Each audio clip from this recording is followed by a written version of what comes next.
mga Bible, if you have one, 2 Corinthians chapter 9 is our scripture for our message ngayong time na ito. Magsimula sa verse number 6 up to verse number 12. Okay?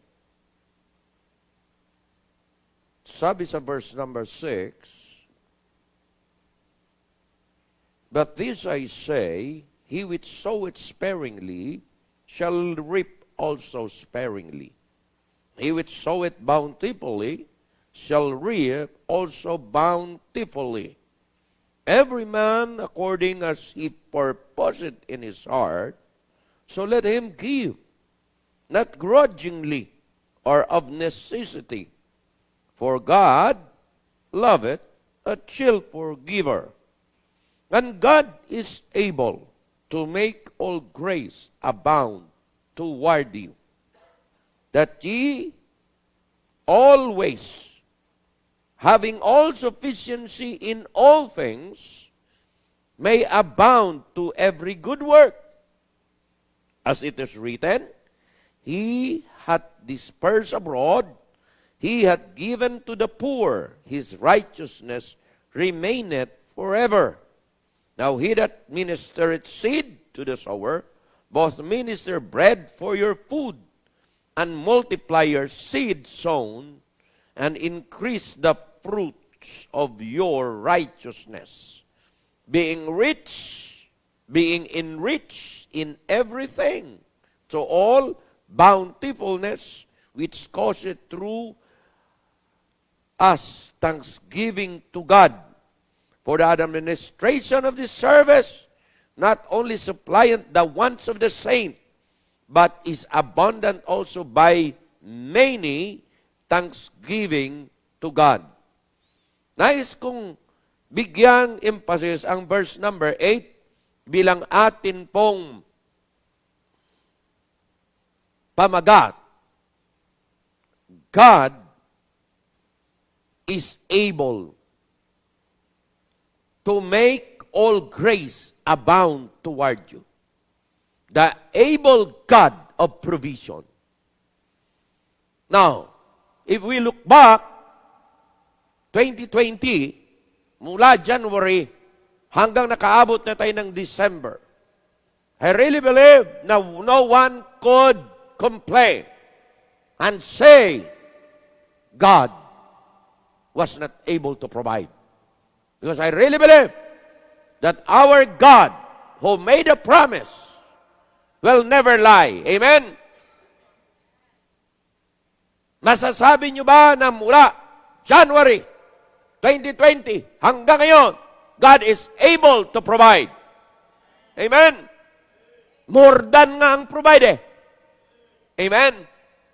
So, since we have proven that, and not only for this year, sa mga past years pang nakaraan, can we go on sa 2021 na masasabi natin, if God was been faithful, say aloud amen kung totoo, if God was been faithful in those years of the past, God is also faithful and will be faithful in 2021. Naniniwala ba kayo dyan? Kaya ba niyo magsabing malakas na amen? Yes, He is able. Kasi sabi niya dyan eh. Okay? And God is able to make all grace abound toward you, that ye always having all sufficiency in all things may abound to every good work. Mga kapatid, sa pananampalataya, tandaan po natin, this is the promise of God's assurance na kailanman hindi tayo sasalat sa pangangailangan pag ang Diyos ang nagpo-provide. Amen? Kailanman ang Diyos ay hindi magkukulang sa lahat ng mga mapagbigay sa simbahan. Amen? Hindi. Masasabi nyo ba na, well, itong taon na ito. 2020. Nagampanan ko ang pinangako ko sa Diyos ng 2019. Can you say that? Nangako ako ng Panginoon sa 2019. Natupad ko ng 2020. Hello? Faithful ako sa aking tithes and offering. Hello? Huwag kayong mag-amen pag hindi kayo faithful, ha? Lalo-lalo na yung mga sa bahay. Tandaan nyo. Kayo mga hindi faithful, huwag kayong mag-amen, amen. Huwag kayong mag-type, amen. Bakit po? Para lang yon sa faithful. God knows, hindi ko alam. Alam ni God. Okay? Faithful ako sa aking happy birthday, pastor. Kunti nag-amen, Hindi ko narinig yung mga nasa bahay. Amen? Mag-type na lang. Amen? Faithful ako sa aking mission offering. Faithful ako. Faithful ako sa happy birthday church. Faithful ako sa happy birthday Jesus. Sa 27 yan. Faithful ako sa aking first fruit giving. Faithful ako. Why? God is able. Amen? Kung wala naman din ako tinulungan ng Panginoon, hindi ko naman magawa Amen? Kung hindi naman si God nag-provide, hindi ko naman magawa. So, salamat sa Diyos. Faithful si God sa pag-provide ng lahat ng pangailangan at pinangako ko sa Kanya. He enable. Amen? Bakit? He is able Ayan Kaya alam nyo mga kapatid, walang Kristiyano dapat na nagpapalta kung naintindihan niya ang pangako ni God. Opo, hindi naman tayo maraming pera. Wala naman na tayo hawak na pera so much talaga. Oo, pero ang pinanghahawakan natin hindi pera. Hello? Ang pinanghahawakan natin ay pangako ni God. Pangako ni God sa verse 8. Tingnan nyo. And God is able to make all grace abound toward you, that ye always having all sufficiency in all things. Ayan Yan lang po pinanghahawakan ko Kahit gaano pa ang mga commitment ko, hinahawakan ko yung pangako ni God dyan. Hindi niya ako bibiguin. Basta't magtitiwala ako sa Kanya. Hindi ko alam kung saan paraan at paanong paraan. But mayroon siyang paraan. At masusurprise ka sa paraan niya. Hello? Pwedeng ipapadaan niya sa iyong trabaho. Pwedeng ipapadaan niya sa business mo. Pwedeng ipapadaan sa... Pero may paraan si God ako nga, hindi ko alam talaga kung paano. Pero in-exercise ko yung pananampalataya ko araw-araw. Pag mayroong blessing, tabi. Ayan. Pag mayroong blessing, save. Amen? Bakit po? Kasi hindi mahirap pag ikaw talaga, gagawin mo yung prinsipyo ng Bible na magtabi. Mag-save talaga. Ay nako, maniwala kayo. Pag yan ay practice nyo, you will be always expecting everyday, Lord, paano kaya? Paano ka gagawa ng paraan? Sa paanong paraan? Amen? So you always talk to God. You always focus on God. And you know what? God provides. Able siya Pangako niya yan Oo. Ang sabi pa niyan verse number, tiyan ba? 11, tingnan nyo. Being enriched in everything to all bountifulness. Mambihira naman yan. Mga kapatid, makinig maigi, hindi man tayo mayaman. Pero masarap po na mahirap ka. Kung ano makain ng mayaman, makain mo rin. Amen? Ayan Bakit Hawakan ang pangako ni God. Kahit na wala kang pera, hawakan mo pangako ni God. Magkakapera ka. May paraan siya Lalong-lalo na yung Pasko, maraming paraan. Palagay ko. Walang nag-i-amen Bakit po? It is God. We can do the possible things. Makinig kayo maigi. Hindi kayo dapat Kristiyanong tamad. Katulad ni Juan tamad. Na wala ka nang gagawin. Total, sabi ni God, nangako naman sa i-provide, kaya antayin ko mahulog Ay, hindi Hindi ganun. Kailangan busy kang nagtatrabaho. Kailangan busy kang naglilingkod. Kailangan may ginagawa ka araw-araw. Na ikaw ay naglilingkod sa Diyos and then you claim the promise of God. Alam niyo mga kapatid, yun ang kailangan eh. Sabi nga, do the possible thing, leave the impossible to God. You cannot do the impossible.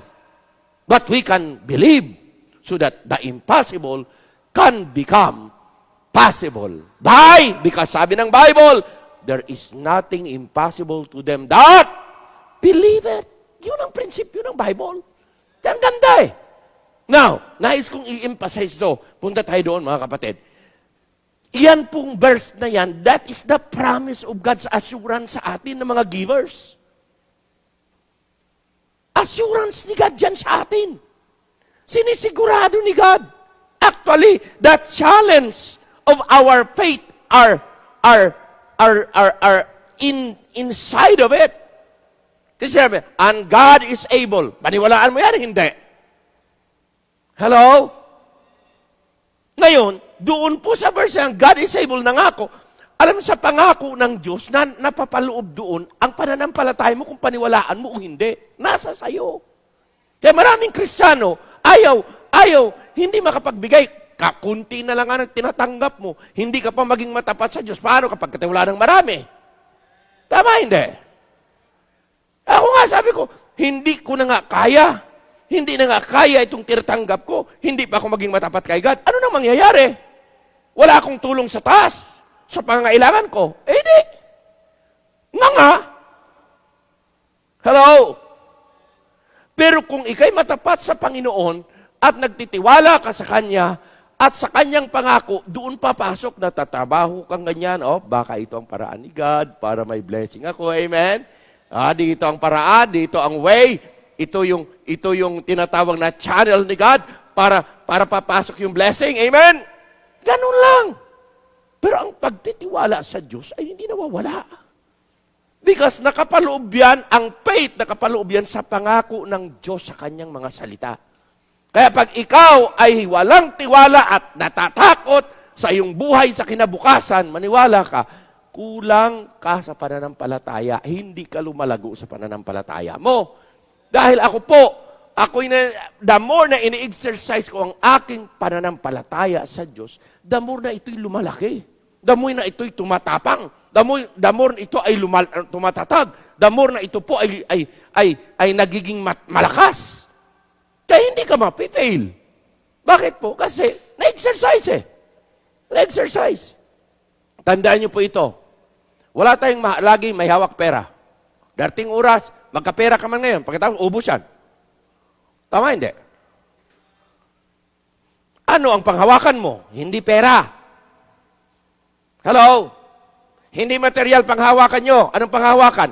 Pangako ni God sa Kanyang mga salita. Yun ang panghawakan natin. At hindi magkukulang ang ating Diyos sa kakaloob ng ating mga pangangailangan. Sabi niyan, He make rich eh. Okay? So, all the cheerful giver, generous in their sacrifices that give bountifully to the Lord's ministry. Assurance yan. Assurance yan, mga kapatid ko. Is God limited? Tanong, limitado ang Diyos? Are there any impossibilities with God? Is there any insufficiency in Him? Is there any that He cannot do? He cannot perform or accomplish? Is there anything too hard for Him to do in regards to His children's provision? Kung ang answer ay wala, nothing too hard, nothing is impossible. Ay, pambihira. Wala tayong katakutan, humarap sa kinabukasan. Hindi mo katatakutan ang 2021. Ako nga, sabi ko sa inyo mga kapatid I look at 2020, talagang grabing devastation. Tama, hindi? Na COVID, lahat collapse. Pambihira, daming nasara, daming nawalan ng trabaho. Tama, hindi? Alam mo ninyo, kung titingnan ko 2020, worse. May bagyo. Maraming nabaha. Maraming nalunod. Hello? Amen? No. Kung titingnan natin yan, hanggang ngayon tuloy-tuloy pa rin. Pwede ko masabi itong taon na ito, worst na taon. First time na makaranas tayong ganito eh. But remember, nandyan si God sa bawat taon. Amen? Kaya sabi ko, kung 2020 is worse, palagay ko, 2021 mas magaan kaysa 2020. Yan lang ang gandahan eh. Alam niyo, makukumpara mo eh. Lord, kung worse ngayon, baka 2021 magana. Bakit po? Because grabe ito eh. Amen ba mga kapatid ko? So anong gagawin? Panghawakan ang pangako ni God. Hindi ka madidismaya dyan. Hindi ka madadown. Hindi ka mapanghihinaan ng loob. Hindi ka mawawala ng pag-asa pag ikaw ay manghawak sa pangako ng ating Panginoon. Maraming mga Kristiyano na walang paghahawak doon. Kaya ang buhay ay parang urong-sulong. Kuminsan nandyan, kuminsan wala. Bakit? Because marami silang priority bagay, pero hindi priority si God. Is He really the Lord of your life? If He is the Lord, He should be the first. Pag hindi sa Lord, hindi sa una. Is He in control? Yes. Therefore, He must be the first. Amen ba? May. Move mo na. Tapos ko lang nabasa yan. Una. Tatlo lang yan eh. Ang una, na nais kong i-emphasize po, dyan sa all na yan, the all of God's grace. Tingnan nyo verse 9. Verse 9, ano sabi? As it is written, He that dispersed abroad, He that given to the poor, His righteousness remaineth for. Alam ba ninyo? Na tayo po, we have a lot of sacrifices. Hindi naman natin inaasahan magkakaroon ng baha. Pero anong ginawa natin? We do an extra mile. We do sacrifice na ano. Biro mo. Bawat isa sa atin bumunot, nag-raise tayo ng pera, naka-raise tayo ng 30,000 in our own pocket as a church na wala man tayong pera. Kakunti lang naman natin. Tama hindi? Nadagdagan lang ng mission natin sa abroad. Alam niyo mga kapatid ko, doon pa lang makikita. Kaya ako tuwang-tuwa eh. Doon pa lang, sa kasalatan natin, we were able to do that. May mas magandang pang mga simbahan.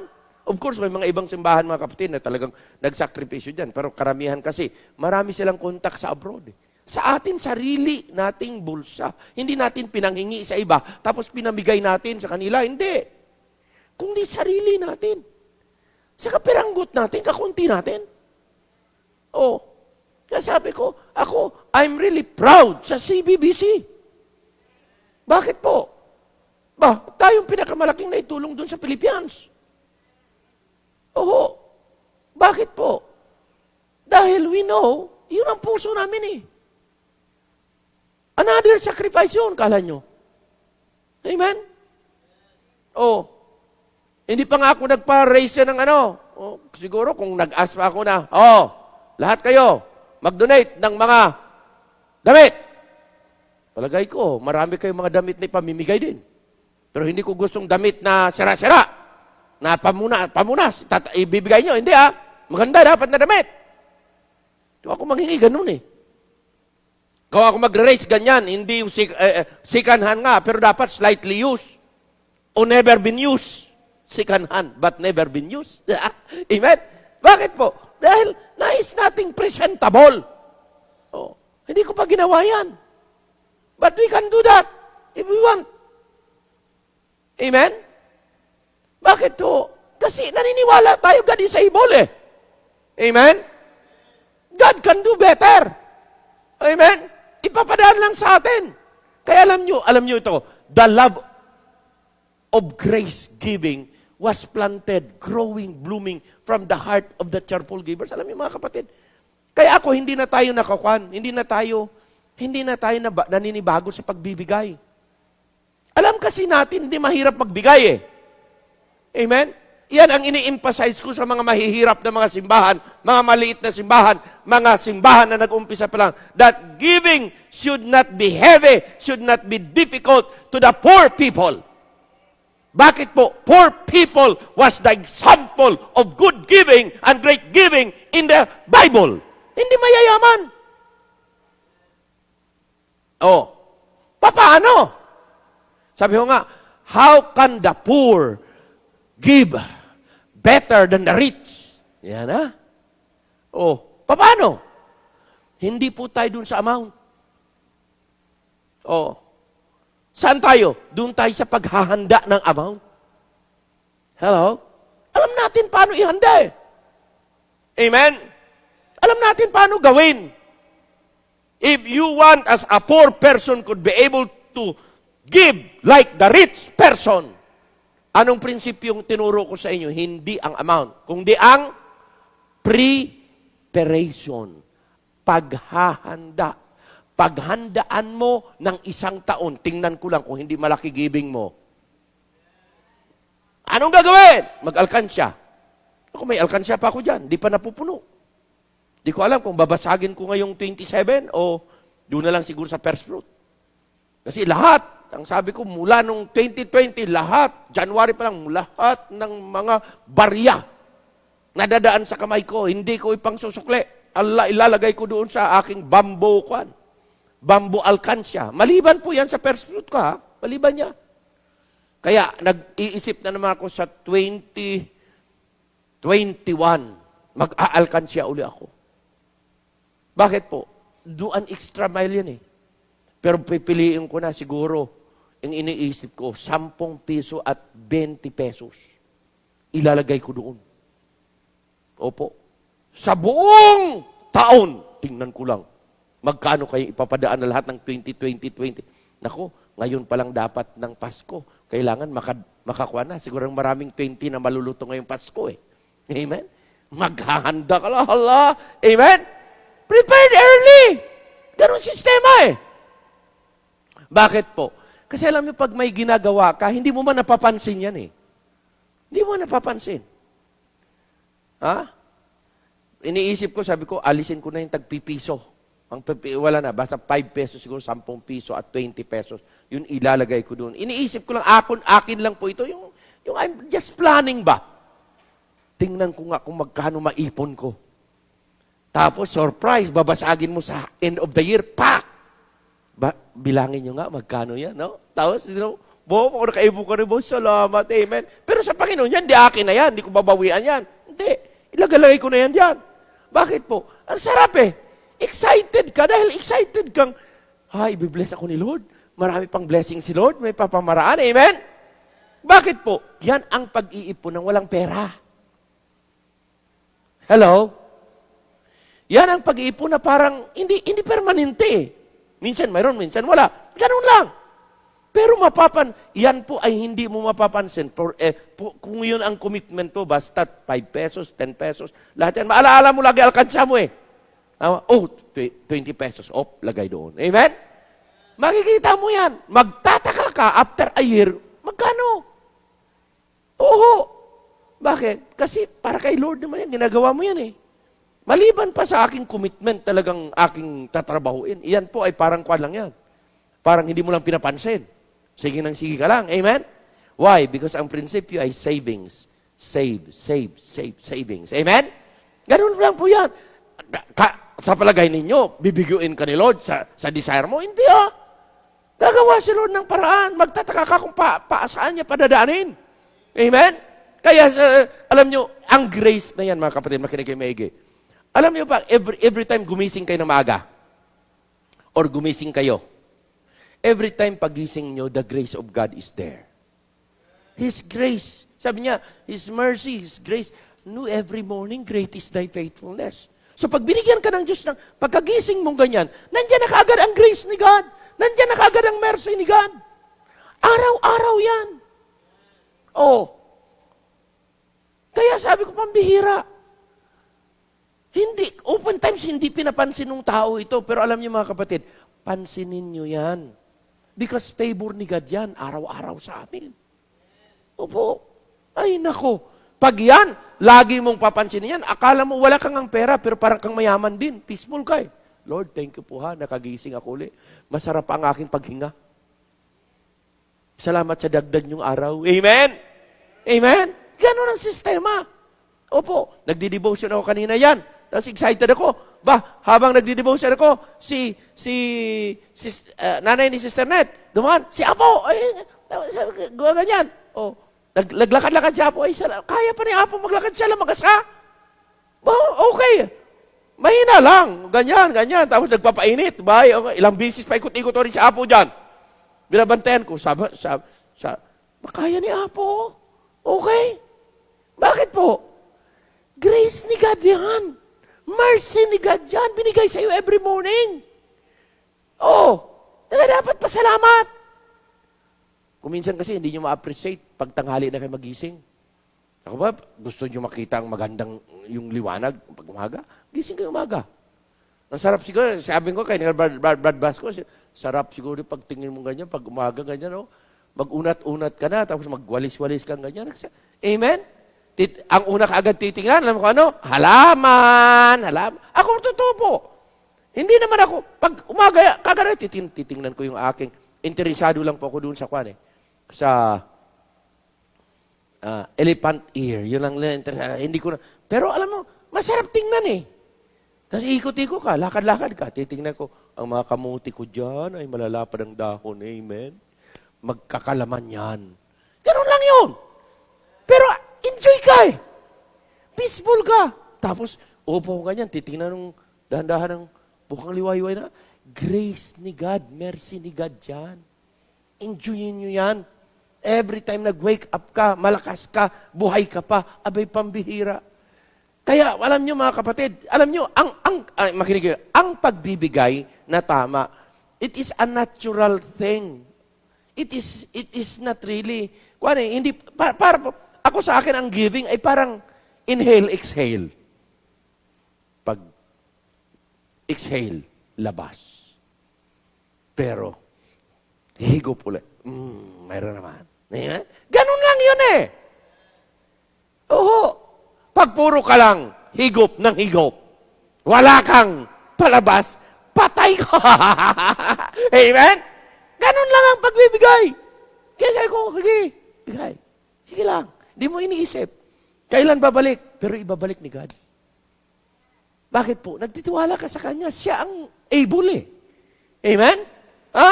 Giving was just a natural heartbeat. Opo. Mayroon pa ba kayong tibok sa puso? Yung, ano yan? Tugudug. Kung mayroon pa yan, ang ibig sabihin yan, kaya pang magbigay. Pag wala na. Tigok ka na, hindi na pwede. Amen? Ganon eh. Heartbeat yan. Ito, tandaan nyo ito mga kapatid ko ha. Hindi ako lagi nagtuturo ng giving, pero I really believe on this. That this is also my spirit, my attitude na, you know what? Ang pagbibigay, it is not really the matter of the pocket. Hindi. Kung gusto mo talaga magbigay ka talaga kasi yun ang naibigan mo eh. Hindi mo titingnan, ano ang kakainin ko bukas? Naku, sana ikakuhan ko pa ito, sana ikakuhan ko pang ganyan, sana ganito. Hindi. Basta gusto mo, gilang. Yung magtataka ka, na yung mga pangangailangan mo sa bukas, magtataka ka na, provide naman. Hindi naman nawala. Why? Mayroon ka ng inuna. May prioritize ka lang. Ako lagi, ang prinsipyo ko, I always prioritize the what? The work of God. The rest, itrust ko kay God. Kaya wala na eh. At makikita mo naman, hindi naman magkulang si God. May paraan si God na may provide. At naibalik na-provide na, naibalik pa. Aba? Bakit to? Kasi, in-exercise mo ang iyong pagtitiwala sa Diyos according to the promise na Kanyang pinangako. At nandun yung Kanyang grace. Amen? The abundance of their joy, makikita mo. Makinig kayo maigi, totoo ito. Pag ikay tao na may part ka sa endeavor, sa ginawa, at ang gawa, ang pangyayari, naging matagumpay, masasabi mo, tuwang-tuwa. Ikaw mismo, hindi mo ma-explain sarili mo, may part ako dyan. Amen? Hindi mo pa sinasabi. Amen? Salamat, nagawa. Amen? Bakit po? Kasi mayroon kang parte. At yan, kahit, it doesn't matter kung gaano kaliit yan. Ang pinaka-importante na ang grace ni God nag-flow sa'yo, papunta sa iba. Okay? Pumunta sa'yo, papunta sa iba. Ganun lang yan. Kaya, lagi, anong prayer ko? Lagi, anong prayer natin? Lord, gamitin mo kami bilang channel of blessing. Hindi lang kami recipient. But gamitin mo kami para kami naman ay magiging challenge sa iba. Magiging blessing sa iba. At mayroon pa tayong gagawin. Yan, oh. Kaya mayroon tayong mga commitment na ganyan. That is just nothing. You know what? Bakit po? Pag magbalik ang Panginoon, mas maganda mas matindi. Bakit po? Kasi ang Diyos talaga, hindi ka pagkukulangin, nangako na siya Susubra In fact, ito pag pera ko, ipalabas kong ganyan at ibigay, mga kapatid, hindi nga so much ako excited kasi yun lang yun Alam mo, nakaka-excited talaga pag binalik ni God. Oh, ang bihira ito lang. Pagkatapos itong binalik, naunawan yung hindi mo ma-explain yung joy Pag bigla na lang ipadaan ng Panginoon ang biyaya niya na hindi mo inaasahan. At yun yung mga bagay na hindi na-experience yan nung iba na laging nakatingin, dull out ang mental kailan kaya ibigay ang kailan. Ang tanong, mayroon ka bang itinanim? Mayroon ka bang sinakripisyo? Ganon yan You can only expect so much if you really sacrifice and do your part. Kaya alam nyo, ganon na lang lagi ko sinasabi.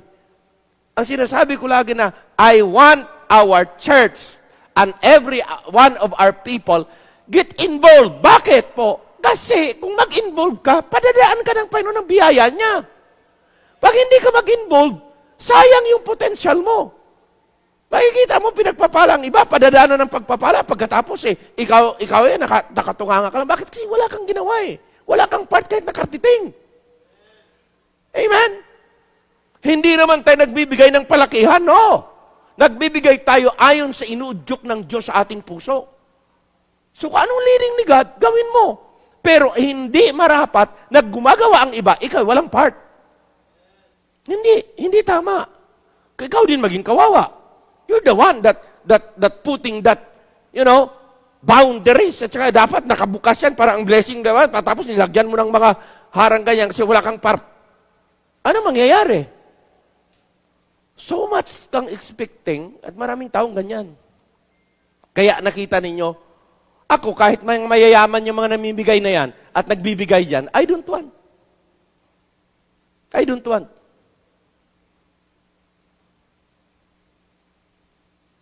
Maraming nakatanggap, mga kapastoran, kasi pang-pastor daw yon ngayon. Oo. Pinabigay ni na Calvin ba? Sardia at saka si Congressman Salo pala ng kabayan party list. Ba, pambihira nakita ko doon, kadami mga pastor nagpila para lahat sila pasalamat na kasi natanggap na sila. Nakatanggap na. Tagta 3,000 wari. Ganon. Gusto ko sana sumulat din. Kung nag-comment kasi ako, sabi ko, tanungin ko lang, kasi pinapapas yung indigent. Indigent pa yun? Oo, pinapapas. Ang ibig sabihin ng indigent, pass ka because poor ka. Mahirap ka. Poor, needy ka, kukuha ka ng sa barangay na ikaw ay poor. Patunay na ikaw.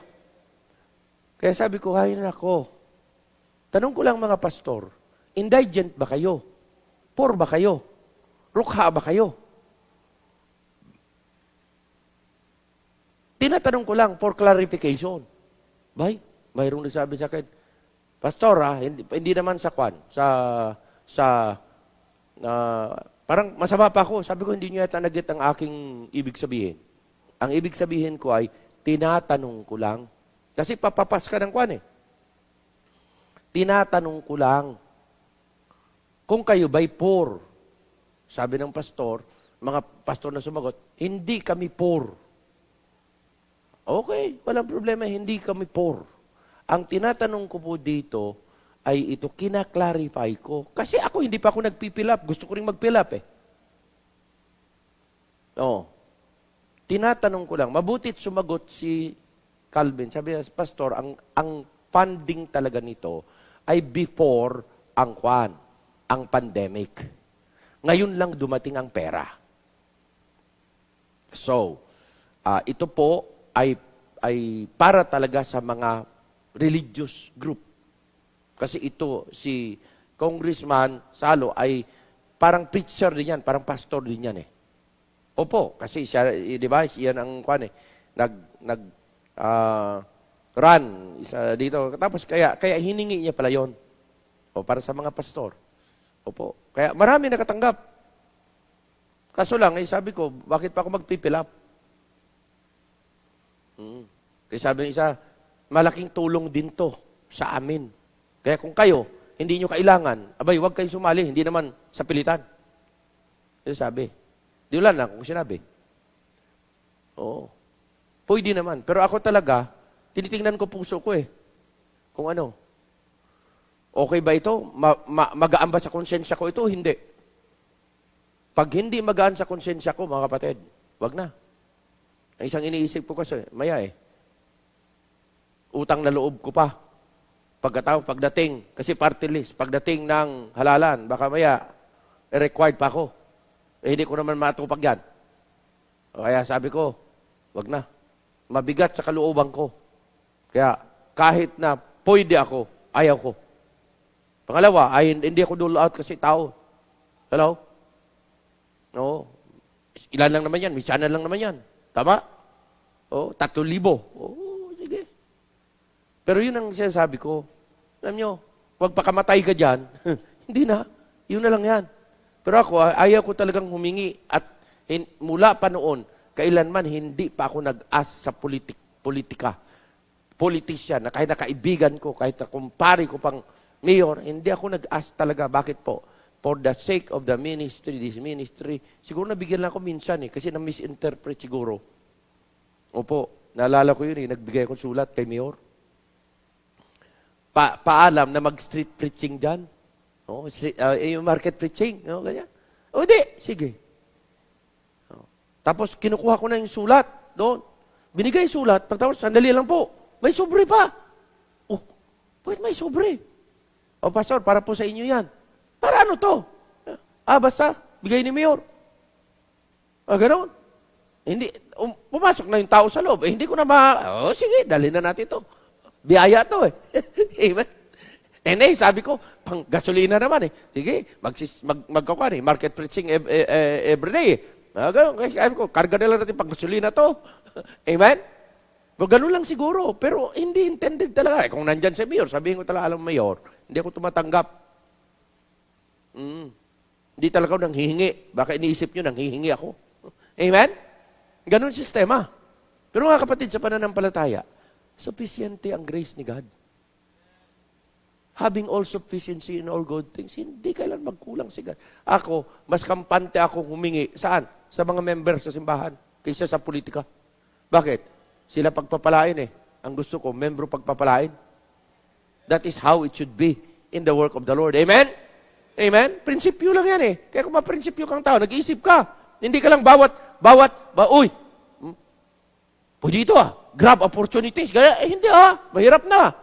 Amen? Masira pa pangalan natin yan. A good name is rather to be chosen than great riches. Di ba? Ganun lang yun eh. Kaya iba naman, sabi ang pastor yan, ma-pride dyan kasi. Bahala na kayo. Anong isipin nyo? Basta ako, ayaw ko dyan. Amen? Para ano? Hindi ako obligado. Malaya ako kung sinong karin ko. At pag may nalaman akong hindi maganda, inyo na yan. Wag na ako. Amen? Bakit? Importante yan. Tandaan nyo ang pagiging mapagbigay, it is not the matter of the pocket, it is always the matter of your heart. Tandaan nyo, puso yan. Ayaw natin na tayo magbibigay na sa anumang motibo. Ang tamang motibo, dahil ito ang pag-ibig ko't inudyok ni God sa akin. Kaya gagawin ko ito. Walang makakapigil sa akin. Amen? Amen? Ganun lang yan. The abundance of their joy, their giving, was oozing in their heart, regardless of their status in life. Opo, ganun lang yan eh.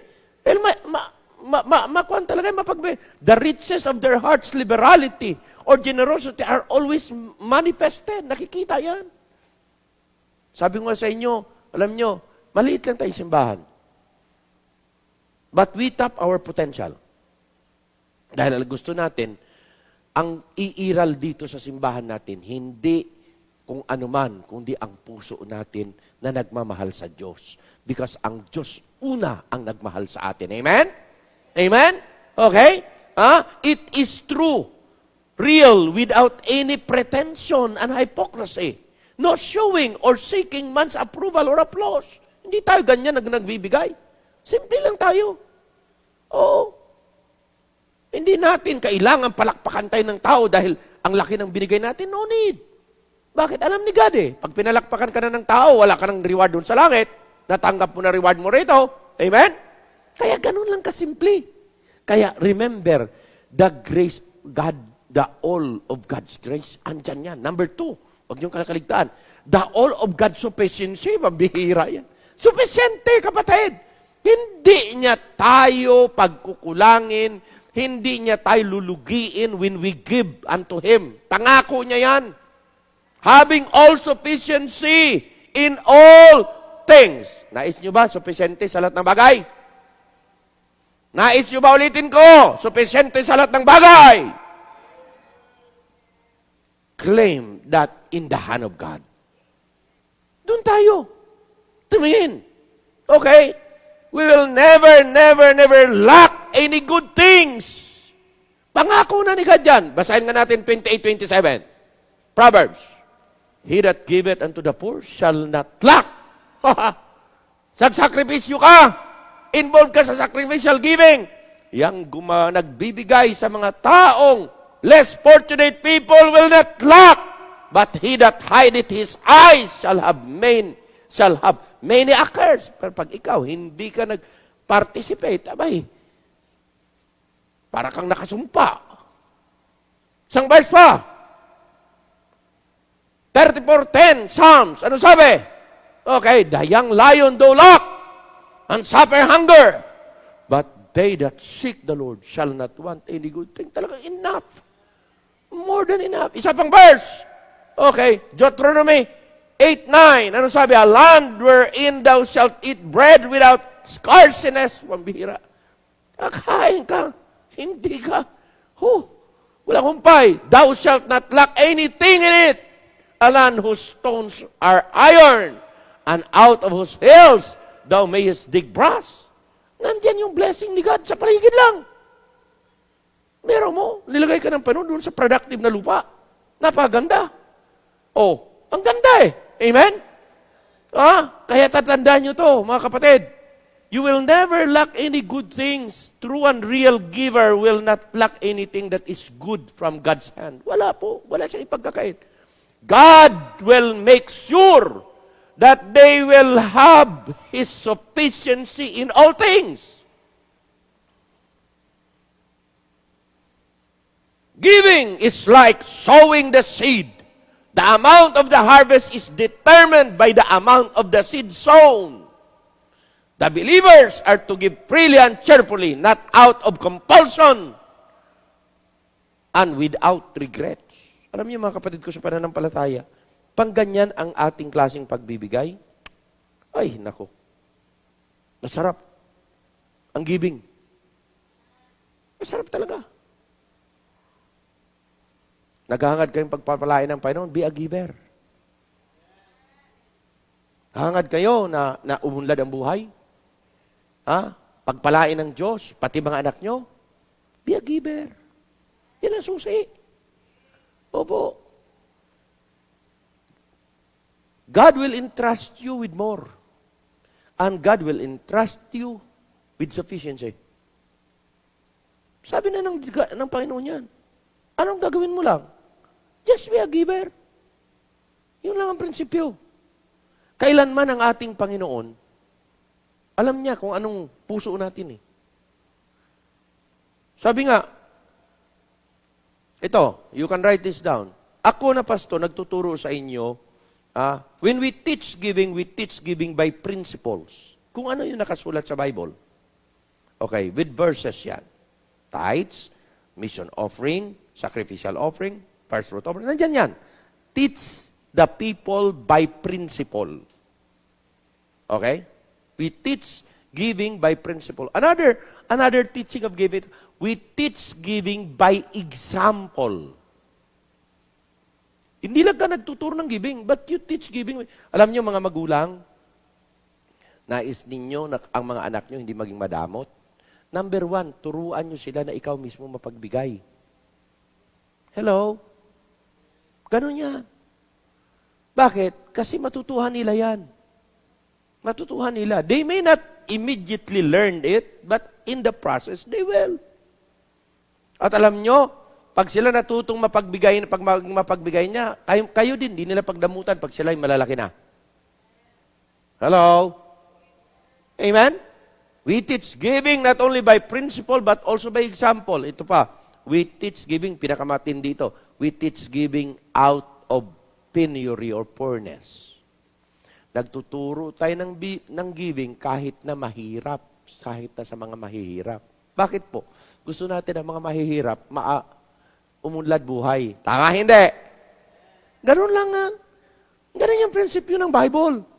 Kaya alam nyo, kailangan i-practice. Alam nyo mga kapatid ko, mahirap ho mag-practice ng giving pag ikaw, malaki na ang ibibigay. Pag ikay mayaman na, mahirap po sa isang mayaman magbigay ng malaki. Karamihan dyan, nagbibigay, hindi po tama na pagbibigay. Tama, hindi? Oo. Nagbibigay, pero hindi tama. Alam mo bakit? Kasi, sa tithes pala nga, hindi mo nagawa eh. Kung milyon ang tithes, ang iyong kinita, milyon din tithes mo dapat. Amen? Hundreds of thousand ang tithes mo, tithes pa lang yun. Oh. Sabi mo, maliit pa lang. Oh. 10 piso. 33. 100. Tama? Pag 1,000, 100 na. Pag 10,000, 1,000 na. Pag 100,000, 10,000 na. Parang lumalaki ng lumalaki. Hindi mo tinitingnan. Malaki na ang tinatanggap mo. Milyon! Ba, ang tithes mo, 100,000. Naku, parang laki na yata ng tithes ko. Pwede mo tinitingnan. Hoy, katulad lang yan. Ng 10 piso kita mo, piso lang tithes mo. Gayon lang ang level niya. Equality yan of giving. Kasi ang kinita mo naman 1,000,000 Pero oftentimes, napopokus dun sa binibigay, hindi dun sa kinita niya. At doon pumapasok yung greediness. Dahil yan, sabi ng Panginoon, sige, babalik kita, alisin ko yung milyon mo, balik kita sa 10 piso. Tapos magdili ka mo, Lord naman, bakit mo nang nilugi business ko? Bakit mo naman ganito? Gusto mo yun lang Madali ka magbigay dun sa maliit Di maliit lang din kita mo. Ano nga niya ba yung sabihin? Oftentimes, yan ang hindi na intindihan ng marami. Pero alam niyo, pag generous ka, hindi mo na titingnan kung ano amount Wala na? Wala na yan. Kaya kung ano lang yan, kung ano yan, sige, fire. Tama? Bakit? Mas maluwag na sa kalooban mo kasi sanay ka na. Hindi ka nahirap. Di mo lagi iniisip, paano na kaya? Paano nang ito? You will always believe in God. Hindi ko isipin kung ano, inuna ko na si Lord, inuna ko nang binigay para sa Kanya, then I can expect na itong natira dito at anong dito, pagaganahin niya ito, papamultiply niya ito, papaunlarin niya ito, hindi ako malulugi dito dahil inuna ko na siya. Yun lang. Amen? Giving is like sowing the seed. The believers are to give freely. Hindi napilit. Cheerfully. Not out of compulsion. Hindi ka napilitan. Kung ano lang kaya ng pananampalataya mo, yun lang gawin mo. Tama, hindi? At pag ginawa mo yan, may parte ka dyan, then you can expect how God works. So, tandaan nyo ano yung una? All of God's grace. Number 2, The all of God's sufficiency. Pambihira naman yan. Kasarap naman yan. Amen? Ang ganda eh. Ito pa. Pangatlo. The all of God's bountifulness. Alam nyo, pag sufficiente, okay, sufficient. Pag bountifulness, tuloy-tuloy. Bountiful, tuloy-tuloy. Hindi lang sufficiente ngayon, bukas, hindi. Pag sinabing sufficiency, tuloy-tuloy, bountifulness, tuloy-tuloy. Hindi umumpay. Oh, being enriched in everything. Amen?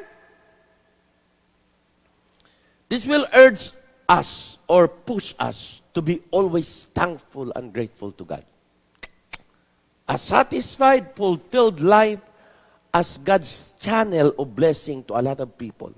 Alam niyo mga kapatid, wala nang pinakamasaya sa buhay na ikaw ang daluyan ng pagpapala ng Diyos para sa iba. Yun po yung fulfilling. Hindi yung ikaw tanggap, pagkatapos kinainggitan ka ng lahat, pagkatapos tutulisin ka pa, nakawang ka pa, at pinag-iisipan ka, kailan kaya ito mabiktima ko ito. Hindi ganyan. Kung di, ang blessing nila, tuloy-tuloy lang, sige lang, dumadaloy lang. Dumadaloy, alam nyo, ikaw nang pinakamasaya, nakita mo yung tao. Alam nyo yung mga bago natin nag-attend yan, na may commitment na yan dyan. Para sa pastor, kaya sabi ko sa kanila, hindi pa member ng simbahan yan, sabi ko sa kanila, gusto ko sa 23 ng hapon nandoon kayo. Gusto ko makita nyo paano ang mga pastor bibigyan. Bakit po? First time nilang makita. At gusto kong tingnan nyo ang mga mukha ng mga kapastoran na nandoon na binigyan natin ng regalo. Hello? At makikita ninyo, doon pa lang mapipil nyo, it's worth. Amen? It's worth. Masaya. Bakit? Nagiging channel ka. At magsasabi mga pastor, maraming salamat po sa lahat ng kapatiran sa Conception Bible Baptist Church. Marami magpipray sa atin, pagpapalain pa tayo, mga pastor pa yan. Hello?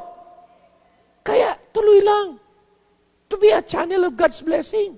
Marami pang gagawin si God. Okay? Alam nyo ito. Maintainahin nyo ito. Tandaan nyo ha, maintainahin nyo ito. As givers in our church, as a giving church, huwag niyong kakalimutan ito. Ang laging nag-i-equalize ng ating pagbibigay that will give us right spirit. Hindi ka maririndi sa pagbibigay. Hindi ka maririndi pag pinag-usapan ang giving. Ito po yan. Huwag niyong kakalimutan ha. Ito. Learn to practice contentment and satisfaction. You need to learn to be satisfied with what you have. Pag hindi ka satisfied, you will be greedy. Sabi nila, ano yung greedy? Kahit nakulang, pastor, kahit nakulang. Pag hindi ka satisfied kasi, alam yung mangyayari, ganito. Lagi kang maghahangad. Lagi kang nagko-complain. Hindi ka nag-enjoy. Ito lang. Ini mo. O kanita ka makanini. Complain ka ng complain. Why? Kahit gaano karami pang tanggapin mo, hindi ka makontento. Ang susi talaga ng enjoyment when it comes to giving, learn to be content with what you have. Learn to be satisfied. Gaano man kakunti yan, pasalamat ka pa rin. Kontento ako dito. Bakit?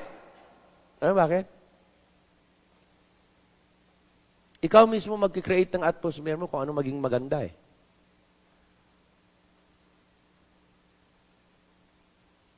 Pag hindi ka satisfied, hindi ka kontento with what the Lord provided in that day, you will not enjoy your day. You will not. Kahit gaano pa kasarap pagkain mo, you will not. Tulad nyo, pag kontento ka at magsabi, Lord, salamat po, malay mo, may dadagdag pa. May darating pang mas marami.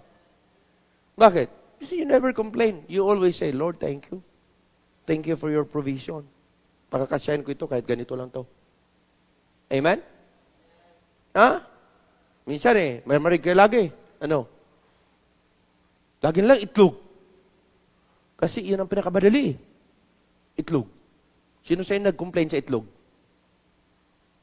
Marami ganyan. Itlog na naman. Itlog na lang. Salamat kami, itlog pa eh. No. Sana hotdog naman. Pero kung lagi na lang hotdog, lagi na lang hotdog. Balik sa itlog. Itlog na naman. Ano naman niya kung sabihin? Once hindi ka kontento, ganun talaga. Pero pag kontento ka, okay na yan. Pasalamat ka na dyan. Thank you, Lord. Amen? Wala nga eh. Ano? Ha? Sukal na lang. Wala itlog. Di sukal. Pastor, pang bata yan. Ay, nako. Ayaw mo na asukal? Asin! Oh. You know, kaya kung minsan hindi na-enjoy yung buhay kasi walang contentment talaga. Hindi mo na-enjoy. Anong naman kasimple? Bakit? Kasi hindi ka kontento eh. Yan yung susi. If you want to enjoy life, learn to be satisfied with what the Lord provides. And pag satisfied ka, you will always say, this is sufficient. This is enough. Why? This is God's provision. Thank you, Lord. Pag ganyan, doesn't matter. Pag may dagdag, salamat. Pag wala, okay pa rin. Amen? Ganun lang kasimple ang buhay. Kristiyano. Bakit? Kasi mayroon tayong pinanghahawakang salita ng Diyos. Mabuti kung sana unbeliever tayo eh. Hindi. Kung ako unbeliever, number 1 siguro magnanakaw. O bakit?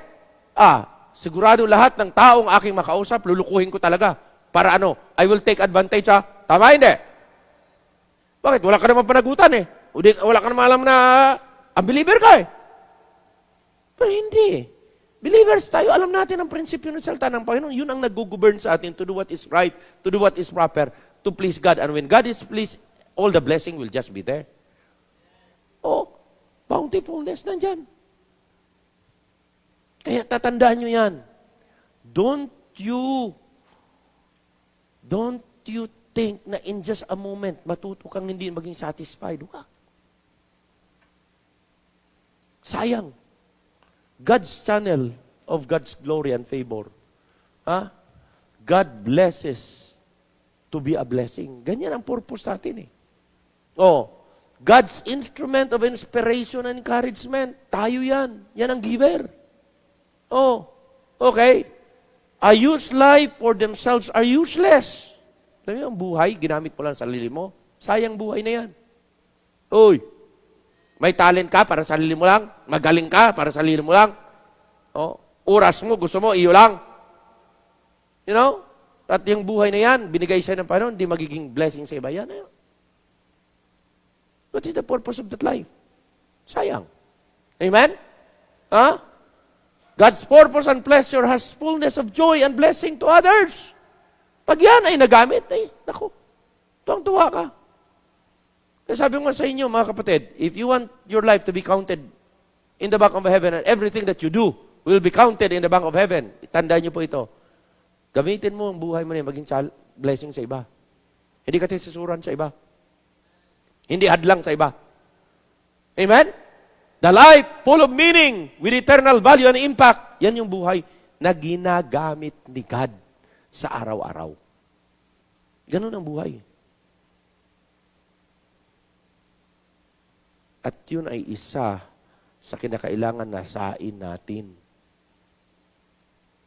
God's channel and glory and favor. Dapat ganyan ang buhay natin. As we conclude, God sees it in the generous giver will not suffer once. God will see to it. Tandaan niyo po, God will make sure that ang isang taong generous na mapagbigay sa kanyang gawain, kailanman hindi yan mamumulubi. Kapag sabi mo, Pastor, pulubi lang ako. Hindi ka siguro giver. Pero nangako na si God na ang giver, hindi niya pa pumulubihin. Amen?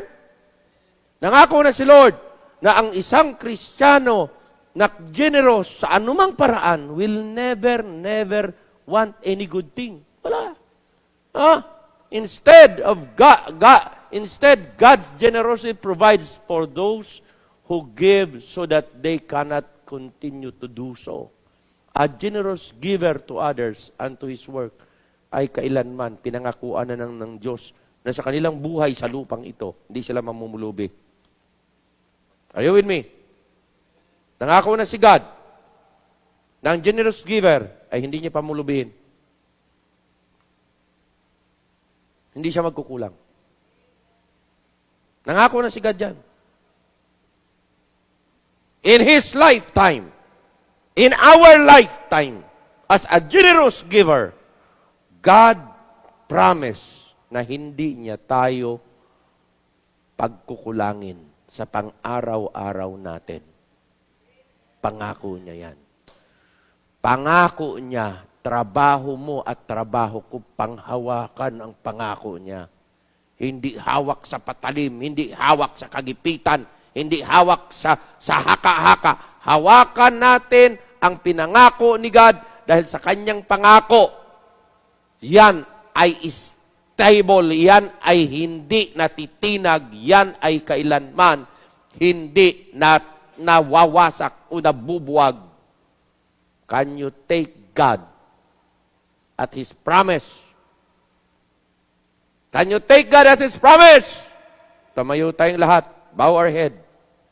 God is able. He promised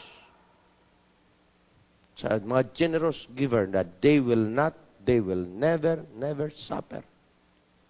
One. Kahit gaano pa ang sitwasyon sa mundo, nangako na si God na hindi niya pagkukulangin at gugutumin ang kanyang mga taong mapagbigay sa gawain. Amang banal na kilang Diyos, tulungan nyo ng simbahang ito ang lahat ng mga membrong nakarinig ng inyong mga salita sa bahay man o dito sa church will recognize. Hindi kami hahawak sa alanman. Hindi kami tatangan kung saan-saan man. Pananganan namin, aming panghawahawakan ang pangako ninyo. Dahil sa inyong pangako, nakapaloob ang aming pagtitiwala, ang aming pananampalataya, ang aming kasigasigan na patuloy na gawin at patuloy na sumunod sa inyong kalooban dahil kayo ay hindi kailanman napapako sa inyong mga pangako sa amin. Bless us as we have this invitation. Give us that courage. Give us that boldness, not to fear, to give in your work. Because you made a promise that you will never fail us. Bless us as we have this invitation. In Jesus' name, Amen. If the Lord had spoken to your heart, claim God's promises. Panghawakan natin. Harapin natin ang 2021. Panghawakan natin. Pangako ni God. Anong mga blessing ina-expect nyo? Anong inaasahan nyo? Saan bang mga nakikita nyong padaanan ng Diyos ang blessing? Panalangin nyo. Expect. Dalhin mo si God. Dalhin mo kay God. Saan? Yung business mo na yan, Lord, ipadaan mo sa business ko. Yan sa trabaho, Lord, ipadaan mo sa laban. Lord, ipadaan mo sa laban ko. Lord, ipadaan mo sa boss. Sa boss ko. Lord, ipadaan mo sa kapatid ko. O sino man. God will make a way. Learn to cleave. Learn to cling to the promise of God. Hindi sa tao. Hindi sa tao. You know, for sure, the promise of people fail. But the promise of God never fail. Tandaan nyo ha? Don't you expect so much on people. Because pag ang tao ng ako, may tendency mapako. Pero ang Diyos, proven na for many years, ang kanyang mga salita ng siya'y nangako, kailanman hindi ito napako, kundi natupad. Tupad! Nangako siya. I don't care kung gaano katagal matupad. Si Abraham, pambihira, pinangakuan ng Diyos. Ang tagal! But it's not a matter of matagal o madali. What matters most is this. Nangako si God, at kailanman kung gaano katagal yan, matutupad yan. At matutupad yan kahit gaano katagal yan. Nangako ang Diyos ng babae mga anak. Gaano katagal? 2,000 years bago nangyari. Paano nangyari? Aba, yan ang panghawakan natin. Di magkulang ang pangako ng Diyos. Di yan napapako. Matutupad talaga. At yun ang ating panghawakan at panindigan sa buhay Kristiyano. Ang magbanal na kilang Diyos, nawa ang mensahe na yun. That you are a God who is able to provide the all grace, the all sufficiency, and the all bountifulness to your children. Lord, help us. Na yan ay kaming panghawakan solidly. And Lord, maluwalhati kayo. Thank you for the message tonight. Thank you for everyone who have listened. Thank you, Lord, for every believers that are present. Nawa, Lord, ang mga commitment namin ay di namin katakutang gampanan at gawin dahil, O Diyos, ang pangako mo ang siyang mag-a-assure na ang buhay namin kailanman ay hindi mabibigo sa lahat ng aming mga pangarap. Pagpalain niyo kami at maluwalhati kayo in Jesus' name, and all the people say, Amen.